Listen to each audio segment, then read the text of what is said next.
हरिः ओं श्री गुरुभ्यो नमः हरिः ओं सहनाववतु सहनौ भुनस्तु सह वीर्यं करवावहै तेजस्विनावधीतमस्तु मा विद्विषावहै। ॐ शान्ति शान्ति शान्तिः।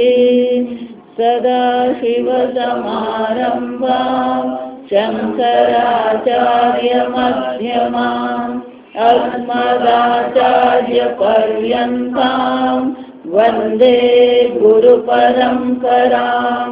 श्रुतिस्मृतिपुराणानाम् आलयं करुणालयं नमामि भगवत्पादं शङ्करं लोकशङ्करं शङ्करं शङ्कराचार्यं केशवं बादरायणं सूत्रभाष्यकृतौ वन्दे भगवन्तौ पुनः पुनः। ईश्वरो गुरुरात्मेति मूर्तिभेदविभागिने व्योमवद्व्याप्तदेहाय दक्षिणामूर्तये नमः। उदये सर्वविद्यानां विशदे भवरोगिणां गुरवे सर्वलोकानां दक्षिणामूर्तये नमः। ॐ नमः प्रणवार्थाय शुद्धज्ञानैकमूर्तये निर्मलाय प्रशान्ताय दक्षिणामूर्तये नमः।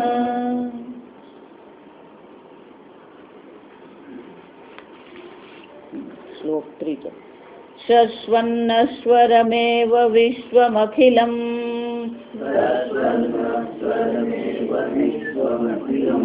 निश्चित्य वाचा गुरोः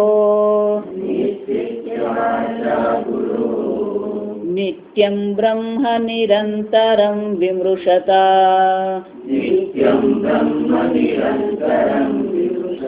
निर्व्याजशान्तात्मना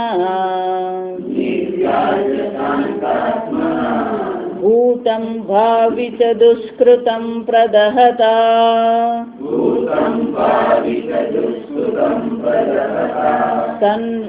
संविन्मये पावके प्रारब्धाय समर्पितं स्ववपुः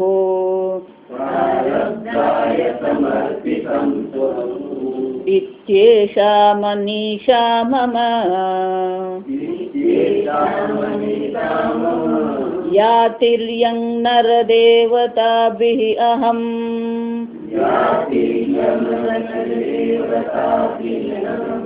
अत्यन्तस्फुटा गृह्यते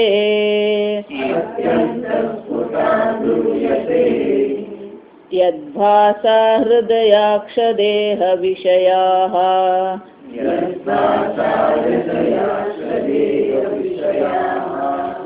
भान्ति स्वतो चेतनाः भान्ति स्वतो चेतनाः तां भास्यै पिहितार्कमण्डलनिभाम् स्फूर्तिं सदा भावयन् योगी निर्वृतमानसो हि गुरुरित्येषा मनीषा मम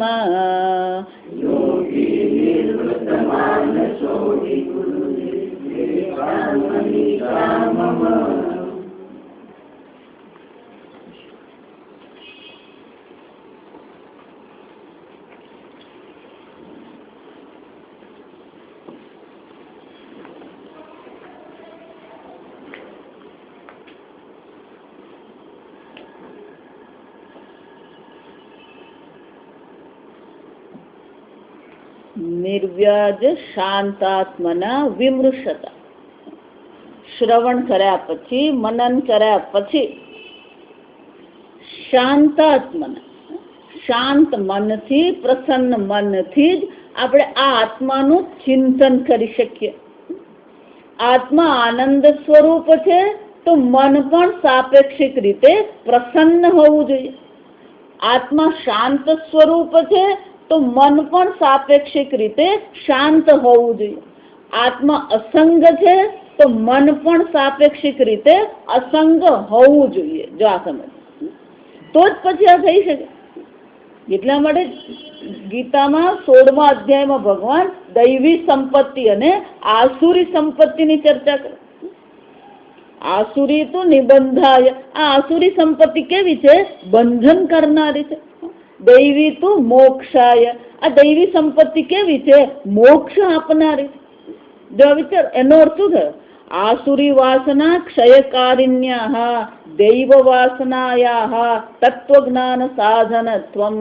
આ દૈવી વાસના છે એ જ આ તત્વજ્ઞાન માટેનું સાધન છે. આસુરી સંપત્તિનો ત્યાગ થવો જોઈએ. આસુરી વૃત્તિ ઓછી થવી જોઈએ. આસુરી એટલે કે અસુહુ રમંતી. જે અસુ એટલે કે ઇન્દ્રિયો, અસુ એટલે પ્રાણ. જ્યાં ગીતામાં ભગવાન એ જ કે ગતાસુન અગતાસુન. ગતા અસુન, અસુન એટલે પ્રાણ. જેના પ્રાણ ગયા છે અને જેના પ્રાણ હજી ગયા નથી. એ જ રીતે અસુર શબ્દ પણ એ અસુ પરથી જ આવે. અસુ એટલે પ્રાણ, પ્રાણ એટલે કે ઇન્દ્રિયો, જે ઇન્દ્રિયોમાં જ રમણ કરી રહ્યો, ભોગ પરાયણ છે, એ બધા અસુર છે. જો સમજો, આપણામાં ક્યારેક ક્યારેક ભોગ પરાયણતા આવે ત્યારે સમજવાનું કે પેલો અસુર બેઠો થયો. જા સમજો, રાક્ષસ કોને કહેવાય? વિના કારણ હિંસા કરે ને એ રાક્ષસ. આપણામાં ક્યારેક આવી જાય, કોકને એકાદ લગાવી દેવાનું મન થઈ જાય. જા સમજ, જા વિચાર, આ રાક્ષસ વૃત્તિ છે, અસુર વૃત્તિ છે. એ બહાર છે એમ નથી. પેલા બે દાંત વાળો, બે સિંગડા વાળો રાક્ષસ હોય એમ નથી. ભગવાન શું કે છે? આ આપણી અંદર જ છે, આપણામાં જ આ બધી વૃત્તિઓ છે. અને એટલા માટે ટીકાકાર શું કે છે? આ નિર્વ્યાજ શાંતાત્મના એટલે કે આસુરી સંપત્તિ આપણે ઓછી કરતા જઈએ, ક્ષય કરીએ એનો. પણ આસુરી સંપત્તિનો ક્ષય ક્યારે થશે? દૈવી વાસના. આ દૈવી વાસના એટલે કે દૈવી સંપત્તિ આપણે કેળવીએ. જો ક્યારેય હું કોઈ કડવું વાક્ય નહીં બોલું, વાચિક હિંસા, હું ક્યારેય કોઈની વાચિક હિંસા નહીં કરું. આમ દૈવી સંપત્તિ આપણે કેળવીએ, આપોઆપ અસુરી સંપત્તિ શું થવાની? નિવૃત્ત થઈ જ જવાની. ભગવાન આમ લાંબુ લિસ્ટ આપે એટલે અર્જુનના મનમાં જરા ચિંતા થઈ ગઈ કે હું અસુરી તો નથી. એટલે ભગવાન શું કે છે? અર્જુન, તું ચિંતા નહીં કર. અભિજાત દૈવી. તું અર્જુન જન્મથી જ આ દૈવી સંપત્તિ વાળો છે, તારે ચિંતા કરવાની જરૂર નથી. જો સમજ, પણ એ કેળવવી તો પડે જ આપણે. જો સમજ, એટલા માટે એવું કહેવામાં આવે કે આ દૈવી સંપત્તિ આપણે પ્રાપ્ત કરવી હોય તો 3 વસ્તુની જરૂર પડે. જો વિચાર, આ બહુ સુંદર કે ગુણ આપાદન. ગુણ આપાદન એટલે ગુણને શું છે? આપણા જીવનમાં આ ગુણ આપણે લાવીએ. આ અસુર સંપત્તિ છે એની નિવૃત્તિ કરીએ. જો વિચાર, દોષ અપનયનમ, એને શું કહેવામાં આવે? દોષ અપનયનમ ગુણ આધાનમ. દોષની નિવૃત્તિ કરીએ, ગુણનો આધાન કરીએ. આ 2 વસ્તુ. આ ત્રીજી વસ્તુની જરૂર છે કે ગુણ હોય ખરો આપણામાં. વૈરાગ્ય ધારો કે તો વૈરાગ્ય છે ખરો, પણ ક્યારેક ક્યારેક વૈરાગ્ય શું થઈ જાય? ઉડી જાય. ક્યાંક આસક્તિમાં, મમતામાં ફસાઈ ગયા, પેલો વૈરાગ્ય નીકળી. એનો અર્થ શું છે? ગુણ છે ખરો, પણ એ દ્રઢ ગુણ નથી. તો એ ગુણને આપણા જીવનમાં શું કરવું પડે? દ્રઢતા લાવવી પડે. વૈરાગ્યમાં દ્રઢતા લાવવી પડે, અહિંસામાં દ્રઢતા લાવવી પડે. જો એટલા માટે આ સંન્યાસી એટલે અહિંસા સમજવા. કોઈની પણ કોઈ પણ પ્રકારે શું છે, હિંસા નહીં કરી. અભયતા પ્રદાન કહેવાય એને. અભયમ દદામી. અને આ લોકમાં જેમ ને મનુષ્યોને જેમ ને સર્વ પ્રાણીઓને જો વિચાર લોક પરલોક પેલા ઇન્દ્રને તકલીફ છે આ સમજવા. કોઈ 100 વર્ષ યજ્ઞ ને નિશ્ચય કરે, કોઈ તપશ્ચર્યા કરે એટલે પેલા ઇન્દ્રનું સિંહાસન શું થવા માંડે, ડોલવા માંડે. એટલે ઇન્દ્રને અસુરક્ષિતતાનો ભાવ છે. અને જે અસુરક્ષા હોય ત્યાં પેલી હિંસા આવવાની એને પણ એમ થઈ જાય. જયારે કોઈ સંન્યાસ દીક્ષા લે, સંન્યાસ દીક્ષા લેવી મહાન પુણ્ય છે. એટલે પેલા ઇન્દ્રને એમ થઈ જાય કે આ પુણ્ય ભેગું કરવાનો અને વળી પાછો સ્વર્ગમાં આવ્યો તો. એટલે સંન્યાસ દીક્ષા વખતે ઇન્દ્રને કહેવામાં આવે તારે પણ મારાથી ભય પામવાની જરૂર નથી, મને તારા ઇન્દ્રના સિંહાસન પર કોઈ રુચિ છે. આમ દોષ અપનયનમ ગુણાધાનમ અને ગુણસ્ય દ્રઢતા. આ ગુણને આપણે શું કરતા જઈએ, એ દ્રઢતા પ્રાપ્ત કરીએ. શાસ્ત્ર શ્રવણ કરીએ, એ શ્રવણમાં પણ આપણને દ્રઢતા આવે. મનન કરીએ, ચિંતન કરીએ, એમાં પણ આપણા જીવનમાં શું આવે, દ્રઢતા આવવાની જરૂર. અને એટલા માટે શું કહે છે કે આ પ્રકારથી જ્યાં સુધી તત્વજ્ઞાન સાધનત્વમ શ્રુતિ સ્મૃતિ હો ઉપલબ્ધ છે. આમ અનેક સાધનો તત્વજ્ઞાન માટેના અનેક સાધનો આપણને શ્રુતિમાં સ્મૃતિમાં જોવા જ મળે. અસંગ શસ્ત્રેન દ્રઢેન ચિત્વા તત પરમ તત્ પરિમાર્ગિતવ્યમ. પરિમાર્ગિતવ્યમ એટલે કે વિચારણીયમ. આ અક્ષર બ્રહ્મ જે છે એનો વિચાર કરવો હોય તો શું કરવું પડે, અસંગ શસ્ત્રેન દ્રઢેન ચિત્વા. આ જે પણ કોઈ આસક્તિ મમતા છે એ અસંગ શસ્ત્ર દ્વારા શું કરવાની જરૂર છે, એનો છેદ કરી નાખવો. આ સંસાર વૃક્ષ છે, આ વૃક્ષને તો શું કરવું પડે, કાપવું જ પડે. જો વિચાર, વૃક્ષનો નાશ કરવો હોય તો એને શું કરવું પડે, એને કાપવું જ પડે. એટલું જ નહીં, આ પ્રકારથી આપણું જીવન આપણે બનાવીએ. નિર્માણ મોહ જીત સંગ દોષા અધ્યાત્મ નિત્યા વિનિવૃત્ત કામા. જો આ સમજો, એક જ શ્લોકમાં ભગવાને શું કર્યું, આ તત્વજ્ઞાનના સાધન આપણને આપી દીધા. નિર્માણ મોહ, કોઈ પ્રકારનો માન અને મોહ હોવો જ નહીં જોઈએ. કોઈ મને માન આપે, જો આ સમજો, જયારે પોતે જ પોતાને માન આપતા નહીં હોય ત્યાર પછી બીજા પાસે આપણે માનની અપેક્ષા રાખીએ. મોહ, મોહ એટલે જે જેવું છે એવું આપણે જોતા જ નથી, એની પાસે આપણે વધારે પડતી અપેક્ષા રાખીએ. જો આ સમજો, નિર્માણ મોહ જીત સંગ દોષા. આ સંગ આસક્તિ રૂપી દોષ પર જેને શું કર્યો છે, વિજય મેળવ્યો છે. કોઈ પ્રકારની આસક્તિ નથી. જા વિચાર, જીત સંગ દોષા અધ્યાત્મ નિત્યા. જા વિચાર, અધ્યાત્મ નિત્યનો અર્થ શું થયો, રોજ શાસ્ત્ર ચિંતન થવું જ જોઈએ, રોજ શાસ્ત્ર અધ્યયન થવું જ જોઈએ, રોજ આત્મચિંતન ઈશ્વર ચિંતન થવું જોઈએ. ગુરુને આધારે આપણે કરીએ ખરા, પણ જાતે પણ શું કરીએ, આ બેસીને ચિંતન કરીએ. જો વિચાર, અત્યારે તો આપણને ઘણું બધી સગવડતા છે. જો આ સમજ, કેસેટ છે, સીડી છે, પુસ્તકો છે. પહેલા તો આ કઈ વૈદિક કાળમાં આવું કશું હતું ને, કેસેટ ને સીડી. જો આ વિચાર, એટલે ગુરુ પાસે જે શ્રવણ કર્યું હોય એ મનમાં શું કરવું પડે, દ્રઢતા પૂર્વક પ્રાપ્ત કરવું જ પડે. અહીંયા તો આપણે કઈ નહીં, જોખું આવ્યું કઈ ઘર જઈને સાંભળી લઈશ. જો આ તમે એટલી સાવધાનતા આપણી શું થઈ જાય, ઓછી થઈ જાય. જો વિચાર, કે આ પુસ્તકો અને સીડીને લીધે કેટલાક લોકોને એવું થઈ ગયું ક્લાસમાં જવાની જરૂર નથી. જો વિચાર, અમે સાંભળી લઈશું. નહીં, એ દ્રઢતા લાવવાની. અધ્યાત્મ નિત્ય વિનિવૃત્ત કામા. જો વિચાર, આ જ વસ્તુ ભગવાન 13મા અધ્યાયમાં પણ કહી છે, અમાનિત્વમ અદંભિતમ અહિંસા શાંતિ આર્જવમ આચાર્યોપાસનમ અહિંસા. જો વિચાર, આ બધા ગુણ આપણે શું છે, એત જ્ઞાનમ ઇતિ પ્રોક્ત. આ બધા ગુણ છે. જો વિચાર, આ ટીકાકાર આખા બધા શ્લોક લખી જ ગયો. જો વિચાર, આ બધા ગુણ આપણે કેળવીએ. અધ્યાત્મ નિત્યમ તત્વજ્ઞાનાર્થ દર્શનમ. આ અધ્યાત્મ જ્ઞાન પણ અને તત્વજ્ઞાન માટે પણ શું છે, આપણને રુચિ હોવી જોઈએ. જો વિચાર, રસ્તામાં તમે ક્યાંય જતા હોય, જ્યાં પેલું ટોળું જુઓ એટલે તત્કાળ શું થાય? શું થયું? જો આ વિચાર મારા પર જોક્સ આવે જાત ના આવે. એક જગ્યાએ પેલું ટોળું હતું, તો પેલા એક ભાઈ સરદારજી જતા હતા. સરદારજી થયું કે ત્યાં શું છે જોવું તો ખરો. સરદારજી એટલે પેલા ઘૂસણખોરી કરી જ જાય ગમે એટલે પેલું પૂછ્યું 2-4 જણાને, વાતો કોઈ બોલે જ નહીં, હો હા થઈ ગઈ. 2-4 જણાને ખસેડીને અંદર જવાનો પ્રયત્ન નહીં કર્યો, પેલું કોઈ અંદર જવા નહીં દે. વિચાર એટલે બધું પેલો સરદારજી ગુસ્સો આવે, એટલે કે મુझे અંદર જાને દો. અંદર કોણ હે?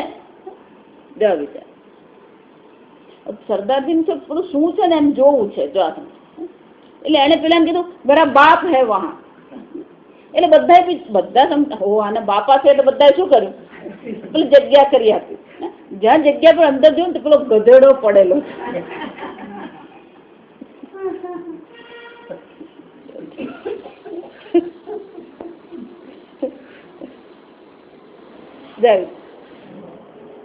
અંદર શું થઈ રહ્યું છે જોવા માટે આપણા મનમાં શું છે? તાલાવેલી કહેવાય એને. જો સમજ. પણ એવી તત્વજ્ઞાન માટે તાલાવેલી છે આપણા મનમાં. તત્વજ્ઞાનાર્થ દર્શનમ. એ તત્વજ્ઞાનનું જે પ્રયોજન છે, મોક્ષ જે છે, એને માટે આપણા મનમાં કોઈ તાલાવેલી છે? શાસ્ત્ર અધ્યયન માટે કોઈ છે આપણ? એટલે ભગવાને બે જુદું કેવું પડે. અધ્યાત્મ જ્ઞાન નિત્યત્વ, તત્વજ્ઞાનાર્થ દર્શનમ. આ શાસ્ત્ર અધ્યયન છે. અધ્યાત્મ જ્ઞાન એટલે કે શાસ્ત્ર અધ્યયન. પણ એ શાના માટે છે? પાંડિત્ય માટે નથી. તત્વજ્ઞાનાર્થ દર્શનમ એ આત્મતત્વ હું છું. સૈવાહમ. જો સમજ. નતુ દ્રશ્ય વસ્તુ ઇતિ દ્રઢ પ્રજ્ઞા. હું એ ચૈતન્ય સ્વરૂપ આત્મા છું જે અસંગ છે. આ દ્રશ્ય વસ્તુ હું છું જ નહીં. આમ એ તત્વજ્ઞાનના દર્શન કરવા એમાં દ્રઢ મતિ કરવી પડે. અને એ બધી વસ્તુ ક્યારે થાય? દૈવી સંપત્તિ તત્વજ્ઞાન સાધનત્વમ. આ દૈવી સંપત્તિ શું છે? તત્વજ્ઞાનનું સાધન છે. અને એનો શું છે? પ્રત્યેગાત્મા સમાધિ પ્રાપ્ત્યા દૈવમ જ્ઞાત્વા ઇત્યર્થ. આ તત્વજ્ઞાનમાં જ આપણી સમાધિ થાય. જો વિચાર, સમાધિ શબ્દ આવે ને એટલે આપણને યોગ યાદ આવે. પણ યોગમાં પણ શું કહેવામાં આવ્યું? દ્રષ્ટુ સ્વરૂપે અવસ્થાનમ. આ સમાધિ કોને કહેવાય? આ જે દ્રષ્ટા છે એ દ્રષ્ટા એ આત્મા નથી. સમજ. દર્શન ક્રિયાની દ્રષ્ટિએ દ્રષ્ટા છે, સાપેક્ષિક છે. દ્રષ્ટા પણ કેવો છે? સાપેક્ષિક છે. આપણે જોઈ ગયા. દ્રષ્ટા કહીએ, શ્રોતા કહીએ, મનતા કહીએ, વિજ્ઞાતા કહીએ, આ બધા કેવા છે? સાપેક્ષિક છે. એ બધાનો પણ જે આત્મા છે, એ બધાનું પણ જે અધિષ્ઠાન તત્વ છે, એ બધાનું પણ જે સ્વરૂપ જે છે, દ્રષ્ટુ સ્વરૂપે અવસ્થાનમ. એ દ્રષ્ટિ એટલા માટે યોગમાં ક્યાંય એવું કીધું નથી કે તમારી વૃત્તિ તમે શાંત કરી દો. ત્યાં પણ કરવાનું તો શું છે? આત્મચિંતન જ છે. ખરેખર નિરોધ કરતા પણ અનુસંધાન છે. જો આ સમજજો. આપણે તત્વનું અનુસંધાન કરીએ એ વધારે મહત્વનું છે. વૃત્તિ શાંત થાય કે ન થાય, જો વિચાર. ઘડો હોય કે ન હોય, માટીને કોઈ ફરક નહીં પડે. એ વૃત્તિ હોય કે ન હોય, આત્માને શું ફરક પડે? વૃત્તિ તો શું છે? આત્મામાં અધ્યારોપિત છે. પણ આપણી દ્રષ્ટિ વૃત્તિના નામ રૂપ પર છે એટલે તકલીફ પડે. જો આ વિચાર. ગુલાબ એમ કહું તો આ ગુલાબ જે છે એ પુષ્પ છે, પણ આ નામ રૂપ છે. એનું અધિષ્ઠાન તો ચૈતન્ય જ છે. તો આ નામ રૂપ પર આપણી દ્રષ્ટિ અટકી જાય છે. એનું અધિષ્ઠાન ચૈતન્ય પર આપણી દ્રષ્ટિ જતી જ નથી. ઘાટ ઘડિયા પછી નામ રૂપ જોજો. આ જગત સંપૂર્ણ મારામાંથી જ ઉત્પન્ન થયું. આપણે જોઈ ગયા. આત્મામાંથી જ આ સંપૂર્ણ જગત ઉત્પન્ન થયું. આત્મામાં જ આ જગત રહે છે. અખિલમ જગત વિશ્વમ અખિલમ, આ સંપૂર્ણ વિશ્વ મારામાં જ છે. આમ એ નામ રૂપનું જે અધિષ્ઠાન ચૈતન્ય છે એના પર આપણી દ્રષ્ટિ જવી જોઈએ. અને એટલા માટે અહીંયા શું કહેવામાં આવ્યું? તત્વજ્ઞાનાર્થ દર્શનમ. સમાધિ એટલે કે એ સ્વરૂપનું જે સ્વરૂપ જે છે, દ્રષ્ટાનું જે સ્વરૂપ જે છે એ સ્વરૂપનું જ અનુસંધાન આપણે કરીએ. પ્રત્યેગાત્મા જે છે એ પ્રત્યેગાત્મા બ્રહ્મ છે, એ પ્રકારથી આપણે એનું ચિંતન કરીએ. એટલું જ ને, એ ચિંતનમાં શું હોવું જોઈએ? સંતુષ્ટાહ સંયતેન્દ્રિય, એ ચિંતનમાં જ આપણને શું થવું જોઈએ? સંતોષ થવો જોઈએ. જો વિચાર, આપણી મુશ્કેલી શું છે? આપણો સંતોષ ક્યાં છે? આપણે પેલા ધનમાં સંતોષ છે, ભોગમાં સંતોષ છે, પણ આત્મચિંતનમાં આપણને આવે, એમાં સંતોષ, આપણને એમાં આનંદ આવે છે આપણને? જો સમજો, ઈશ્વર ચિંતનમાં આપણને આનંદ આવે છે. એટલે ભગવાન ગીતામાં શું કહ્યું? મચ્ચિત્તાહ મદ્ગત પ્રાણાહ બોધયંત પરસ્પરમ કથયંતશ્ચ મામ નિત્યમ. મારું ચિંતન કર. મચ્ચિત્તાહ એટલે કે એનું ચિત્ત મારામાં જ પરોવાયું છે. મદ્ગત પ્રાણાહ, એને પ્રાણ એટલે કે એનું જીવન પણ મને જ સમર્પિત છે. બોધયંત, કોઈને ઉપદેશ કરે તો પણ શાનો ઉપદેશ કરી રહ્યા છે? ઈશ્વર તત્વનો જ ઉપદેશ કરે. કથયિષ્યંતિ, કોઈને કહે છે તો પણ કોની ચર્ચા કરે છે? ઈશ્વરની જ ચર્ચા. એનો અર્થ શું થયો? તુષ્યંતિ ચ રમંતી ચ. એનું રમણ પણ ક્યાં છે? આત્મામાં જ છે. એનો સંતોષ પણ ક્યાં છે? આત્મતત્વમાં. રાત પડે ને ત્યારે વિચારી લેવાનું કે આજે કેટલું ઈશ્વર ચિંતન થયું. આ ધંધો બંધ કરે ને સાંજ પડે ત્યારે કેટલો વકરો થયો. જા વિચાર. આ બધું શું કરવાનું? રોજમેળ કહેવાય. એને શું કહેવાય? રોજમેળ. આપણે દેશી ભાષામાં હિસાબને શું કહેવાય? રોજમેળ. એમ આખા દિવસમાં આપણી જે પ્રવૃત્તિ કરી છે એમાં જરાક રોજમેળ કરવાનો સૂતી વખતે. આજે ઈશ્વર ચિંતન કેટલું થયું? આજે કેટલી વાર ક્રોધ આવ્યો? આજે કેટલી વાર હિંસા કરી? આજે કેટલું તત્વ ચિંતન કર્યું? આજે શાસ્ત્ર અધ્યયન કર્યું કે નહીં? આ રોજમેળ કરીએ છીએ આપણે. જો વિચાર, આ રોજમેળ રોજ કરવું જ પડે. જો આ હિસાબમાં એવું છે, આ ધંધામાં જો રોજનો રોજ હિસાબ નહીં લખત પછી શું થઈ જાય? આ ખાસ આ ડોક્ટરો છે, આ ડોક્ટરોને ખાસ જેટલા પેશન્ટ આવે બધાને એ લોકો રોજ શું કરી દેવું પડે? રોજ જ એ લોકો નોંધ લઈ જ લેવી પડે. જો આજે નોંધ નહીં કરી, આજે રોજમેળ નહીં કરી લીધો, રોજ કેટલાય પેશન્ટ આવતા. જો એ કર્યું જ નહીં ને મહિનાને અંતે પછી શું થઈ જાય? જો વિચાર, એમ આપણે પણ હાલત શું છે? આખા દિવસનો હિસાબ કર્યો ખરો આપણે? આજે કેટલા કર્મ કર્યા? આજે કેટલું તમસ છે? આજે કેટલું ચિંતન કર્યું? આજે કેટલી પ્રવૃત્તિ કરી? જો વિચાર, આને શું કહેવાય? અધ્યાત્મ જ્ઞાન નિત્યત્વમ તત્વ જ્ઞાનાર્થ દર્શનમ.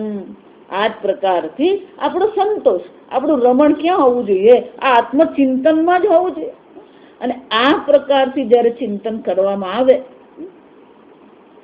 એ ઉપરાંત આપણી ચિંતાનો એક બીજો વિષય જે આપણા મનને વ્યસ્ત રાખે. જો આ સમજજો કે શું છે? ભૂતમ ભાવી ચ દુષ્કૃતમ પ્રવહતા સંવિન્મયે પાવકે. ભૂતમ ભૂતકાળમાં, ભાવિ ભવિષ્યમાં, દુષ્કૃતમ પ્રદહતા, અનેક પ્રકારના કર્મ આપણે કરે. આ બધા કર્મ આપણા ખાતામાં પડેલા જ છે. અને જ્યાં સુધી આ કર્મ આપણા ખાતામાં છે ત્યાં સુધી મોક્ષની તો કોઈ શક્યતા છે જ નહીં. જ્યાં વિચાર, કેમ?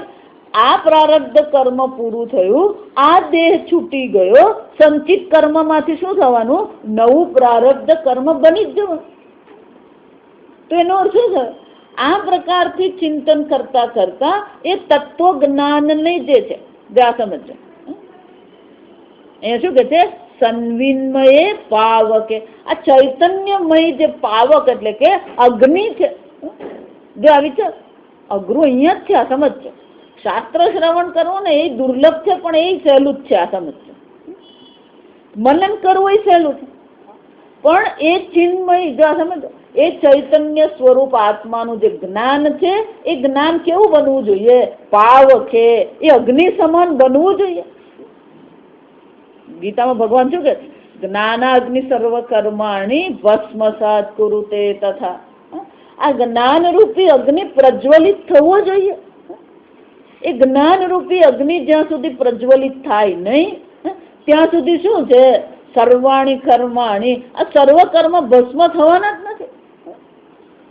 ભૂતમ ભાવી છે દુષ્કૃતા, આ ભવિષ્ય ભૂતકાળમાં અત્યારે આ જન્મમાં જે કોઈ સંચિત છે, જે કોઈ આગામી કર્મ છે, આ બધા આગામી કર્મો શું થવા જોઈએ? બળીને રાખ થવા જોઈએ. એનો અર્થ શું છે? આપણી મુશ્કેલી ક્યાં છે? એટલે ભરતૃહરિ બહુ સરસ કહે છે કે પેલી જ્યોત હોય ને, અગ્નિ જયારે જ્યોત સ્વરૂપે હોય તો થોડો અમસ્તી પવનની લહેર પણ એને શું કરી નાખે? ફૂલવી નાખે. જો સમજ. પણ એ જ્યોત જયારે જ્વાળા બની જાય તો એ જ પવન એને શું કરે? મિત્ર બની જાય. જો સમજ. અગ્નિ જ્યોત સ્વરૂપે હોય તો પવન એનો શત્રુ છે, પણ એ જો જ્વાળા બની જાય તો પવન શું થઈ જાય? મિત્ર બની જાય. જો સંસારમાં એવું જ છે. જ્યાં સુધી પેલી વૈરાગ્ય રૂપી જ્યોત છે ને ત્યાં સુધી આ માયા શું કરતી રહે છે? પેલી જ્યોત પ્રગટાવીએ, કામ રૂપી, ક્રોધ રૂપી આ હવા આવીને શું કરી નાખે? ઓલવી નાખે. પણ એ જ વૈરાગ્ય જયારે જ્વાળા બની જાય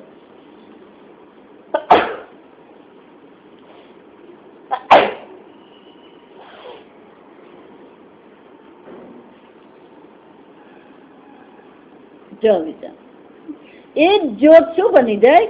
જ્વાળા બની જાય.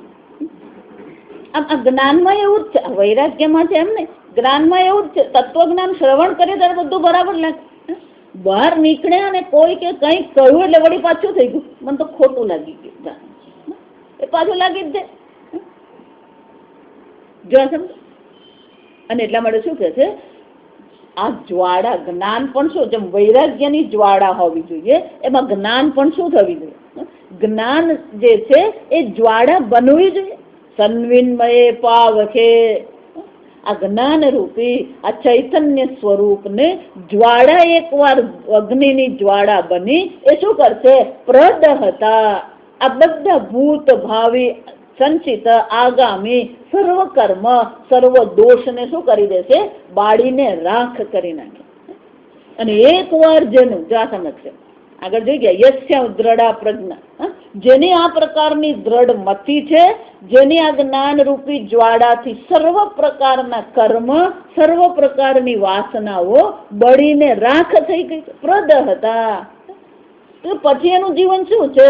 પ્રારબ્ધાય સમર્પિતમ સ્વવપુઃ ગુરુ રીત્યેષા મનીષા મમ. એનું જીવન શું થઈ ગયું છે?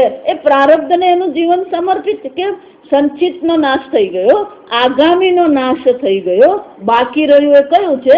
પ્રારબ્ધ કર્મ. જો સમજ, 3 જ પ્રકારના કર્મ છે. આપણે જોઈ ગયા છે તત્વબોધમાં કે સંચિત કર્મ છે, આગામી કર્મ એટલે કે આ જન્મમાં આપણે જે નવા કર્મ કર્યા છે એના જે કર્મ ફળ છે આગામી છે, અને પ્રારબ્ધ કર્મ સંચિત અને આગામી. ભૂતમ ભાવી છે પ્રદહતા, એ બળીને નાશ થઈ ગયો. પ્રારબ્ધ કર્મ છે, એ પ્રારબ્ધ કર્મ પ્રત્યે શું છે? એના મનમાં કોઈ વિરોધ નથી. જા સમજ છે. પ્રારબ્ધાય સમર્પિતમ સ્વવપુઃ. જો ઘણી વાર આ કહું છું, આ ક્યાંથી આવ્યું હવે ખબર પડે. એને એનું જીવન કોને સમર્પિત કરી દીધું? પ્રારબ્ધને સમર્પિત. એનો અર્થ શું થયો? પ્રારબ્ધનો પણ એને કોઈ વિરોધ છે જ નહીં. મારા જીવનમાં આવું જ હોવું જોઈએ એવી કોઈ અપેક્ષા નથી. જો વિચાર, આમ કોઈ પણ પ્રકારથી પ્રારબ્ધાય સમર્પિતમ એટલે ખરેખર તો ઈશ્વરાય સમર્પિતમ. કે પ્રારબ્ધ કર્મ એ કર્મ ફળ છે, અને કર્મ ફળ દાતા કોણ છે? ઈશ્વર. જો કર્મ ફળદાતા ઈશ્વર છે અને હું પ્રારબ્ધને સમર્પિત છું એવું વિચારે છે તો એનો અર્થ શું થયો? જાહી બીદી રાખે રામ તાહી બીદી રહીએ. કોઈ પણ પ્રકારે પ્રારબ્ધનો વિરોધ હોવો જ નહીં જોઈએ. સાધક તરીકે નહીં હોવો જોઈએ, સિદ્ધ તરીકે પણ શું છે? પ્રારબ્ધનો વિરોધ નથી. શંકરાચાર્ય શું કહે છે? પ્રારબ્ધને જો તમે વિરોધ કરશો તો શું થવાનું? જો વિચાર, હું હંમેશા એટલા માટે કહું કે ચપ્પુ પર દૂધી પડે કે દૂધી પર ચપ્પુ પડે, કપાવાનું તો કોણ છે? દૂધી જ કપાય. પ્રારબ્ધ એટલે ઈશ્વરનો સંકેત છે, ઈશ્વરનો સંકલ્પ છે. એની સામે તમે જો સંકલ્પ કરશો તો શું થવાનું? સંઘર્ષ જ થવાનો. જો આ સમજજો. જે એટલા માટે સતત આપણું મન શું કરતું રહે છે? પેલા પ્રારબ્ધ સાથે જ સંઘર્ષ કરે. મારી સાથે જ આવું કેમ થયું? જો આ બધાને આવું હોય, આ સમજજો. આ મારી સાથે જ આવું થાય, આ મને જ કેમ બધા આવીને કહી જાય? આમ સતત આપણા મનમાં શું હોય? જો આપણે એક પ્રકારથી પ્રારબ્ધનો શું છે? વિરોધ જ છે. આપણે પ્રારબ્ધ સ્વીકારી શકતા જ નથી. આ બહુ અઘરું છે કે બધું જ ધારેલું થાય એવું તો છે જ ને. પણ આ બધી વસ્તુ જે છે છેવટે આપણા જ કર્મ છે, અને આપણા જ જો કર્મ છે તો આપણા કર્મની જવાબદારી કોણે લેવાની? આપણે જ લેવાની. જો આ વિચારજો. એટલા માટે આપણે પ્રતિકૂળતા જયારે આવે ત્યારે આપણે જવાબદારી લેવી પડે. મેં કોઈક એવા કર્મ કર્યા હશે કે મારા જીવનમાં આવું બની રહ્યું છે, તો એની જવાબદારી કોણ લે છે? હું લેવા તૈયાર. કોઈના પર દોષારોપણ કરવાની જરૂર નથી. જો આ સમજજો. આને કારણે થયું, પેલાને કારણે થયું ને આવું તો થવું જ નહીં જોઈએ, હું ડોબો છું ને હું ડોબી છું, આ બધું પાછું શું થઈ જાય? દોષારોપણ જ શરૂ થઈ જાય. કોઈ દોષારોપણ કરવાની જરૂર નથી. આ મારું પ્રારબ્ધ છે, એટલે કે મેં પૂર્વજન્મમાં કોઈ કર્મ કર્યું હશે કે મારે અહીંયા અત્યારે શું કરવું પડે છે? એ ભોગવવું પડે. જો એટલે જે પ્રતિકૂળતામાં વિરોધ કરે છે ને એનો અર્થ શું થયો? એ પોતાના કર્મની જવાબદારી લેવા તૈયાર જ નથી. અને જે પોતાના કર્મની જવાબદારી લેવા તૈયાર નથી એ માણસ આગળ ક્યારેય વધી નહીં શકે. આ સમજજો. કેમ? કારણ કે એ બે જવાબદાર. જો એ પૂર્વ જન્મના કર્મની જવાબદારી લેવા તૈયાર નથી તો આ જન્મમાં તો શું કરવાનું? હું હંમેશા એટલે કોઈને દોષ આપવાનો નહીં. રામજીએ પણ શું કહ્યું? કોઈ દુઃખ આપનાર છે એવું વિચારવાની જરૂર જ નથી. આને કારણે હું દુઃખી છું એવું વિચારવાની જરૂર છે જ નહીં. આપણા જીવનમાં જે કંઈ છે એ આપણું પ્રારબ્ધ છે, અને એ પ્રારબ્ધ પણ ભગવાને નિર્માણ કર્યું હોવા છતાં પણ ભગવાન પોતાની ઈચ્છાથી કોઈને પ્રારબ્ધ આપતો નથી. આપણા જ જે કર્મ છે એ કર્મને અનુરૂપ જ ભગવાન પ્રારબ્ધ બને.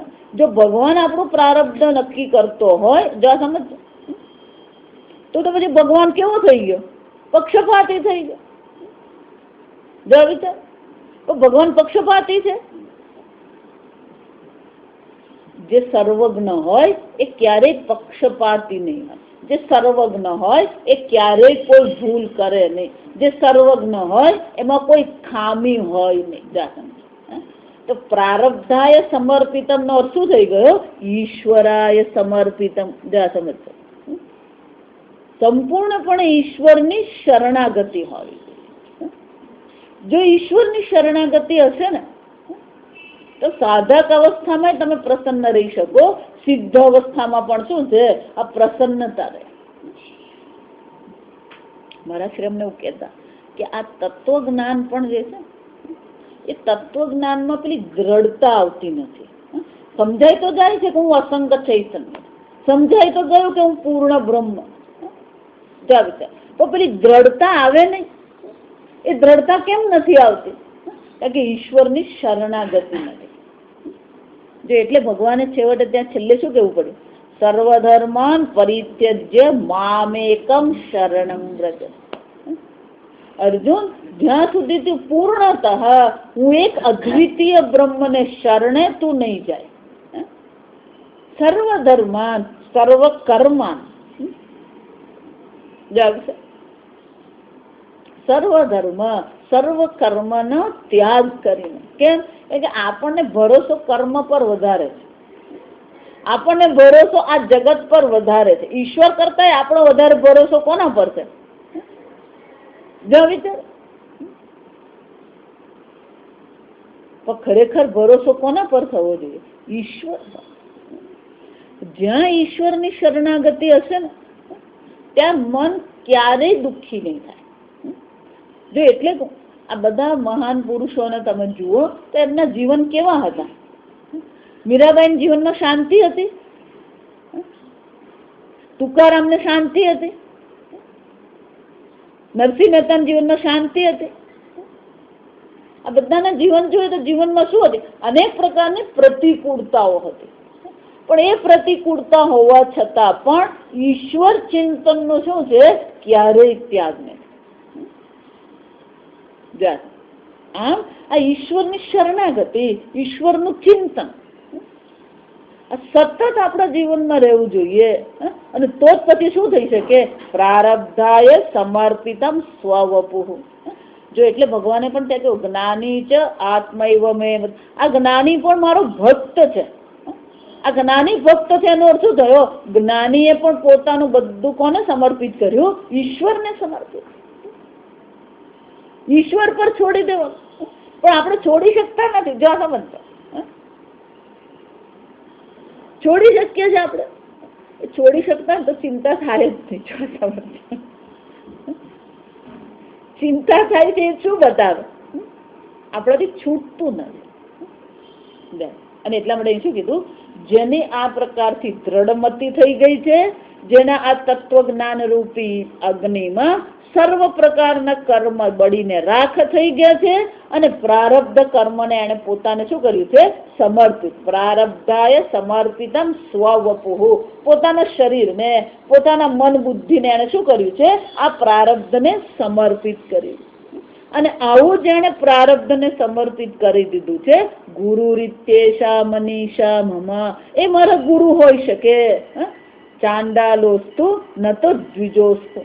પછી એ ચાંડાળ હોય કે દ્વિજ હોય, પણ જો એને તત્વજ્ઞાનના પાવકમાં અગ્નિમાં સર્વ કર્મનો બાળી નાખ્યા છે અને જેને ઈશ્વરને પ્રારબ્ધને પોતાનું શરીર સમર્પિત કરી દીધું છે, એ અવશ્ય મારા ગુરુ હોવા જોઈએ. પછી ભલે એ ચાંડાળ હોય કે દ્વિજ હોય, એ અવશ્ય મારા ગુરુ જ છે. એક વાર આ તત્વજ્ઞાન થઈ ગયું, પ્રારબ્ધને સમર્પિત થઈ ગયા, પછી જીવન કેવું હોય? જ્ઞાનીનું જીવન કેવું હોય? એની દ્રષ્ટિ કેવી છે? તો ઘણી વાર લોકોને એ ચિંતા, પણ જ્ઞાન થઈ જાય પછી શું? પેલા તું જ્ઞાન તો મેળવ. જ્ઞાન પછી શું પૂછે ને એને પેલા શું કેવું પડે? તું પેલા જ્ઞાન મેળવ. જ્ઞાન તો તું પ્રાપ્ત કર. પણ છતાં પણ એ શંકરાચાર્યજી આપણને ચોથા શ્લોકમાં દર્શાવે કે એનું જીવન કેવું હોય. તિર્યંગ યા તિર્યંગ નર દેવતાભિઃ અહમિતિ અત્યંત સ્ફુટા ગૃહ્યતે. જેને આ બહુ સ્પષ્ટ રીતે ગ્રહણ કરે છે, જુએ છે કે આ જગતમાં જે પણ કઈ વસ્તુ છે, તિર્યંગ. આ પશુ માટેનો બીજો શબ્દ છે તિર્યંગ. તિર્યક એટલે આડું. મનુષ્ય ઉભો છે. મનુષ્યના પેટ કરતા મસ્તક શું છે? ઉપર છે. એનો અર્થ શું થયો? આ પેટ થી ઉપર ઉઠવાનું છે. સમજજો. પેલો પેટમાં જ સમર્પિત છે. આ સમજો. કેટલું ખાધું, કેટલું ભોગવ્યું. સમજો. ભગવાને આ પેટ થી શું કર્યું? આ મસ્તક ઉપર આપીને શું કીધું? અહીંયાથી રાજ થવું નહીં જોઈએ. રાજ ક્યાંથી થવું જોઈએ? અહીંયાથી થવું જોઈએ. આ પશુ કોને કહેવાય? જેનું મસ્તક અને જેનું ઉદર એક જ લીટીમાં છે. તિર્યંગ. સમજ આડા છે એ લોકો. એટલે એનું મસ્તક ક્યાં સુધી કામ કરે? મને ભોજન મળવું જોઈએ. એટલે એનું જીવન ક્યાં સમર્પિત છે? ભોગને જ સમર્પિત છે. મનુષ્ય એવો નથી. એટલે શંકરાચાર્ય શું કે છે? તિર્યંગ, આડા છે. પશુ કહેવાય. તિર્યં નર દેવતાભિ અહમિતિ. તિર્યંગ એટલે અધોયોની. પશુ એટલે શું છે? કોઈ પણ પ્રકારની અધોયોની હોય. નર એટલે કે મધ્યમ યોની હોય. દેવતા એટલે ઉત્કૃષ્ટ યોની હોય.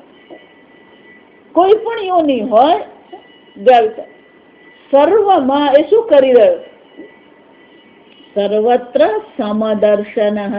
ભગવાન એને શું કહે છે? સર્વત્ર સમદર્શન. અહમિતિ અત્યંત સ્ફુટ ગૃહ્યતે. ખૂબ જ સ્પષ્ટપણે એ જુએ છે કે આ બધી વસ્તુ કોણ છે? હું જ છું. હું જે ચૈતન્ય સ્વરૂપ આત્મા છે, જે અનેક રૂપે અભિવ્યક્ત થઈ રહ્યું છે. યદ્ભાસા હૃદયાક્ષ દેહ વિષયા ભાંતિ સ્વતઃ અચેતના. અને આ બધી વસ્તુ શું દેખાઈ રહી? ચેતન રૂપે, અચેતન રૂપે, જડ હોય, ચેતન હોય. સમજ, આ બધી વસ્તુ શું થઈ રહી છે? યદ્ભાસા, મારા ચૈતન્યને કારણે આ ચેતન જળ સર્વ વસ્તુ પ્રકાશિત થઈ રહી છે. ન તત્ર સૂર્યો ભાતિ ન ચંદ્ર તારકમ નેમા વિદ્યુતો ભાંતિ કુતોયમ અગ્નિ. કર્પૂર આરતી કરીએ તો ખરેખર આ મંત્ર બોલવાનો હોય. જા સમજ, તો પેલો કર્પૂર આરતીમાં પેલો શંકર ભગવાનના શ્લોકમાં કર્પૂર શબ્દ છે એટલે જોડી દીધો. જા સમજ છે. કર્પૂર ગૌરમ એટલે શંકર ભગવાનની સ્તુતિ છે. કર્પૂર આરતી નથી. જા સમજ, કર્પૂર આપણે ભગવાનને દર્શાવીએ ત્યારે ખરેખર શું બોલવાનું? કે ભગવાન તમે ચૈતન્ય સ્વતઃ સિદ્ધ સ્વપ્રકાશ ચૈતન્ય સ્વરૂપ છો. તમે એ છો જ્યાં સૂર્ય પ્રકાશિત થતો નથી. ન તત્ર સૂર્યો ભાતિ ન ચંદ્ર તારકમ. જયારે સૂર્ય ન હોય ત્યારે રાત્રે શું છે? આ ચંદ્રનો પ્રકાશ હોય. અમાસના દિવસ હોય તો તારાનો પણ પ્રકાશ હોય. જો સમજ, આ વીજળી આવે ને ત્યારથી તારાનો પ્રકાશ આપણે ભૂલી ગયા. તારા ને ચંદ્રનો પ્રકાશ જોતા નથી. જગ છે પણ કે તારા ને ચંદ્ર પણ નથી. કેમ? વાદળો છે. નેમા વિદ્યુત. પણ ત્યારે કોનું અજવાળું છે?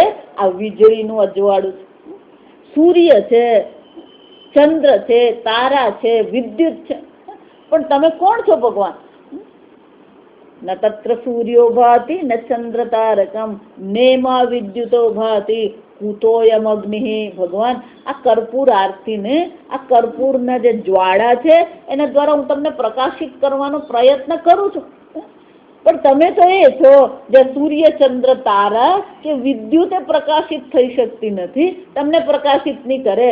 કુતોયમ, તો પછી આ અગ્નિ તો તમને શું પ્રકાશિત કરવાની? જા સમજ, કુતઃ અયમ અગ્નિ. કેમ? તમેવ ભાષા સર્વમ ભાતિ. યદ્ભાસા. જો સમજ, શબ્દ તમારા પ્રકાશમાં જ આ સૂર્ય, ચંદ્ર આદિ બધા શું થઈ રહ્યા છે? પ્રકાશિત થઈ રહ્યા છે. યદાદિત્ય ગતસ્તેજ જગદ્ભાસયતેખિલમ યચ્ચંદ્રમસી યચ્ચ અગ્નૌ તત્તેજો વિદ્ધિ મામકમ. ભગવાન શું કે? આ બધે જ્યાં પણ પ્રકાશ દેખાઈ રહ્યો છે, આ બધી વસ્તુ જે પ્રકાશિત થઈ રહી છે એ કોના પ્રકાશથી પ્રકાશિત થઈ રહી છે? ભગવાન શું કે છે? મારા પ્રકાશ. અને એ પરમાત્મા તમે છો. તો ભગવાનને આપણે કહી શકીએ ન તત્ર સૂર્યો ભાતિ ન ચંદ્ર તારકમ નેમા વિદ્યુતો ભાતિ કુતોયમ અગ્નિ તમેવ ભાંતમ અનુભાતિ સર્વમ. તમે પ્રકાશિત થાવ છો, પછી જ આ બધી વસ્તુ પ્રકાશિત થાય છે. વિચાર. આમ અહીંયા શું કે છે? યદ્ભાસા ભાંતિ સ્વતઃ. જેમના પ્રકાશથી, જેના પ્રકાશથી આ બધી જે જડ ચેતન વસ્તુ છે એ બધી વસ્તુ પ્રકાશિત થઈ રહી છે. આ પ્રકારથી એ શું કરે છે? સ્ફુટાગૃહ્યતે.